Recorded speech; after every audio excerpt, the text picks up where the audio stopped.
आपने देखा करहल और मीरापुर की तस्वीर आपने देख ली और चलिए जरा सीसामऊ की तस्वीर, कानपुर की जो सीट है जहां पर उपचुनाव हो रहे हैं वहां की भी तस्वीरें आपको दिखाते हैं। यहां पर भी हो हंगामा होता दिखाई दिया क्योंकि बीजेपी प्रत्याशी पर पत्थरबाजी हुई है और दूसरी तस्वीर जो आप देख रहे हैं बीजेपी कार्यकर्ताओं ने उसके बाद प्रदर्शन किया तो यहां भी हंगामे की खबर आई है और इसी तरह की तस्वीरें सामने आई हैं। तो अपने आप में ये तस्वीर बता रही है कि अलग अलग जगहों पर प्रदर्शन, हंगामा, ये सब कुछ जो हो रहा है कहीं ना कहीं सपा कनेक्शन भी इसका सामने आ रहा है। इन दो तस्वीरों को आप देखिए और सीसामऊ कानपुर की ये एक सीट है जहां पर कैसे हो हंगामा हुआ ये तस्वीर में हम आपको दिखा रहे हैं और तस्वीरें झूठ नहीं बोलती। देखिए सीसामऊ में जो आप देख पा रहे हैं किस तरह से पत्थरबाजी हुई, पत्थर पड़े हुए दिखाई दे रहे हैं आपको, हम हाईलाइट करके आपको दिखाई रहे हैं। और उसके बाद भारतीय जनता पार्टी के जो कार्यकर्ता है उन्होंने प्रदर्शन किया। कानपुर से हमारे सहयोगी गौरव हमारे साथ जुड़े हुए हैं, गौरव का जरा रुख करेंगे। गौरव, अलग अलग जगहों से प्रदर्शन होता है, किन लोगों ने यह पत्थरबाजी की थी, क्या इसको लेकर कोई जानकारी मिल पाई है?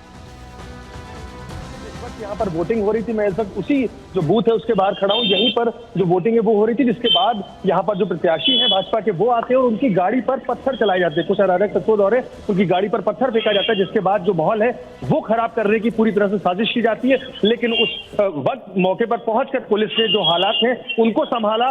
कहीं ना कहीं भारी पुलिस बल था जो मौके पर पहुंचा और उन्होंने जो बीजेपी के लोग थे और सपा के थे उनको संभाला, अलग अलग करा। उसके बाद जो स्थिति है उसको संभालने की, लेकिन आपको बता दें कानपुर में कई जगहों पर इस तरह की अराजक तत्वों ने कोशिश की, लेकिन फिलहाल यहाँ पर जो माहौल है वो खराब नहीं हो पाया। आपको अगर अपने बगल में तस्वीरें दिखाएं तो देखिए भारी पुलिस बल अभी भी तैनात है। वोटिंग प्रक्रिया जो है वो समाप्त हो चुकी, उसके बाद भी यहाँ पर भारी पुलिस बल लगा दिया गया है। चूंकि जो तमाम कार्यकर्ता थे वो यहाँ पर मौजूद थे, जिसके चलते जो पुलिस ने भारी पुलिस बल सभी बूथों के बाहर तैनात कर दिया गया। हमारे पीछे भी अगर आप देखेंगे तो बराबर जो फ्लैग मार्च है पुलिस का वो जारी है। खुद जो एडिशनल डीसीपी है महेश कुमार वो यहाँ पर मौजूद है और बराबर जो ब्रीफ है वो कर रहे हैं अपने जो सह पुलिसकर्मी उनके साथ। और देखिए लगातार जो पेट्रोलिंग है वो जारी, क्योंकि यहीं पर जो माहौल है उसको खराब करने की जो साजिश है वो की गई थी। हम एक बार बात करने की कोशिश करते हैं उनसे। सर, कुछ लोगों द्वारा जो यहाँ पर माहौल को खराब करने की कोशिश की थी, क्या पुलिस द्वारा एक्शन लिया गया था? खराब करने की कोशिश की थी, क्या पुलिस द्वारा एक्शन लिया गया? देखिए, दोनों प्रत्याशी थे, दोनों प्रत्याशियों ने एक दूसरे आरोप लगा रहे थे। बाकी किसी ने माहौल ख़राब करने की कोशिश नहीं की। पुलिस यहाँ पर मौजूद थी, सबको समझा बुझा के भेज दिया गया और सुचारू रूप से मतदान हुआ है। सबने वोट किया है अपना और अच्छा वोट पसंद रहा है बाई इलेक्शन में। कहीं कोई ऐसी समस्या नहीं है। सर, फिलहाल स्थितियाँ समान है? बिल्कुल समान। तो देखिए साफ तौर पर ये एडिशनल डीसीपी है महेश कुमार, जिनका कहना है कि स्थिति बिल्कुल पूरी तरह से सामान्य है। पुलिस ने मौके पर पहुंचकर जो स्थिति थी उसको सामान्य कर दिया था और किसी भी तरह का जो साजिश की गई थी उसको सफल नहीं होने दिया गया। बिल्कुल गौरव, आप बड़ी बात बता रहे हैं कि साजिश को सफल नहीं होने दिया गया, लेकिन अलग अलग जगहों से तनाव की खबर आई, बवाल की खबर आई, वार्निंग की खबर आई और ऐसे में कई सारे सवाल थे। सवाल पूछे अखिलेश यादव ने, कहा कि क्या कार्रवाई की गई, जवाब हम यहाँ पर दे रहे हैं। देखिए कैसे इलेक्शन कमीशन ने जो ये शिकायतें आई हैं उस पर कैसे कार्रवाई की है ये अब आपको बताने जा रहे हैं। समाजवादी पार्टी ने देखिए इलेक्शन कमीशन से गड़बड़ी की शिकायत की, अखिलेश यादव ने शिकायत की थी, ट्वीट्स किए थे, कई बातें कही थी और मतदाता की आईडी चेक करने की शिकायत की थी। ऐसे में पुलिस वाले आपको बताया आईडी चेक कर रहे थे, अखिलेश यादव की तरफ से ये शिकायत दर्ज करवाई गई। समाजवादी पार्टी ने बकायदा वीडियो जो है चुनाव आयोग को भेजा था। शिकायत के बाद इलेक्शन कमीशन ने एक्शन लिया, कई पुलिस वालों को सस्पेंड किया गया है, उन पर कार्रवाई की गई है। तो ये कई शिकायतें जो मिली थी उस पर कार्रवाई की गई, लेकिन आपको बताते हैं कि शिकायतें सिर्फ अखिलेश यादव ने नहीं की थी,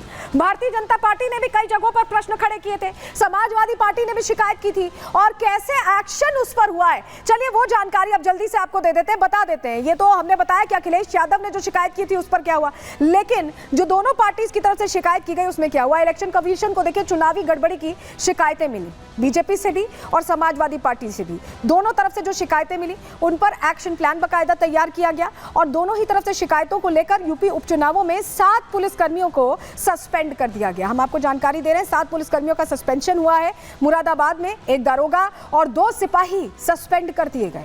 इसके अलावा 2 दारोगा सिपाही सस्पेंड किए गए और भी जगहों पर जो रिपोर्ट्स हैं उन्हें तलब कर रहा है यहाँ चुनाव आयोग और जानकारियां ले रहा है। कानपुर में भी देखिए जो सीसामऊ वाली घटना भी सामने आई, उसके बाद 2 पुलिस वाले सस्पेंड किए गए। तो ये तमाम बातें तो हुई, इलेक्शन कमीशन ने तो एक्शन लिया, लेकिन इसके बावजूद अखिलेश यादव प्रशासन पर, चुनाव आयोग पर लगातार प्रश्न पूछते रहे और उन पर आरोप भी लगाते रहे कि गड़बड़ी की जा रही है। सुनिए अखिलेश यादव ने बाकायदा प्रेस कॉन्फ्रेंस करके क्या कहा, सुनवाते हैं आपको।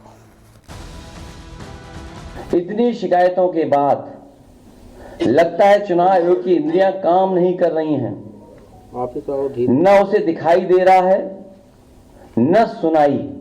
भारतीय जनता पार्टी ये उपचुनाव वोट से नहीं खोट से जीतना चाहती है। भारतीय जनता पार्टी हार के डर से पूरे प्रशासन पे दबाव बना रही है कि अधिकारी बेईमानी करें। मैं अपने मतदाताओं से अपील करूंगा, एक नहीं कई बार वोट डालने के लिए जाएं,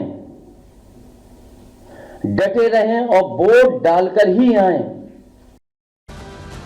और इस बीच बड़ी खबर मिल रही है, बड़ी खबर का रुख कर लेते हैं, जहां आपको बताएं कि कुंदरकी इलाके से जो उम्मीदवार है सपा उम्मीदवार, उनकी तरफ से बड़ी मांग कर दी गई है। मुरादाबाद के कुंदरकी से सपा उम्मीदवार ने मांग की है चुनाव आयोग से कि चुनाव जो है उसे रद्द कर दिया जाए। हाजी रिजवान उम्मीदवार है यहाँ से और वो मांग कर रहे हैं कि ये जो चुनाव है रद्द किया जाए। गुंडे और पुलिस मिलकर वोट डाल रहे हैं, ये कह रहे हैं रिजवान साहब। स्पेशल लाल पर्ची से वोट डालने का उन्होंने आरोप लगा दिया है। तो अब उनकी ये मांग है चुनाव आयोग से कि ये चुनाव ही रद्द करा दिए जाएं। कुंदरकी की हमारी सहयोगी कोमल हमारे साथ जुड़ी हुई हैं, उनका जरा रुख कर लेते हैं। कोमल, अब तो ये देखिए, पहले तो शिकायतों का पिटारा खुलता गया, ट्वीट पे ट्वीट आते गए। अब तो चुनाव आयोग से चुनाव ही रद्द कराने की मांग रख दी जा रही है। क्या वस्तु स्थिति है? इन आरोपों में कितनी सच्चाई है, जरा बताइए ग्राउंड से।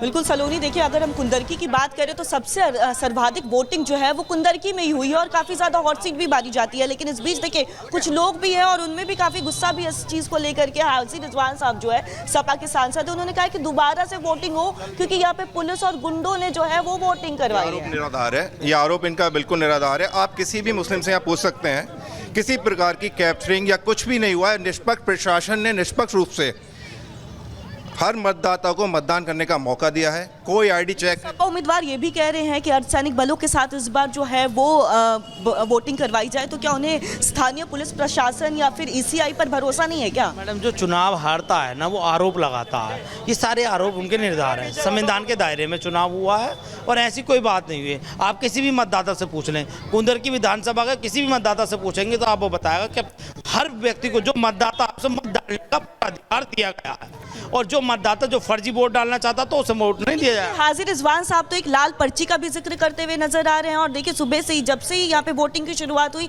तब से ही वो आरोप भी लगा रहे हैं। आप भी शायद किसी भी प्रकार की कोई लाल पर्ची लागू नहीं है।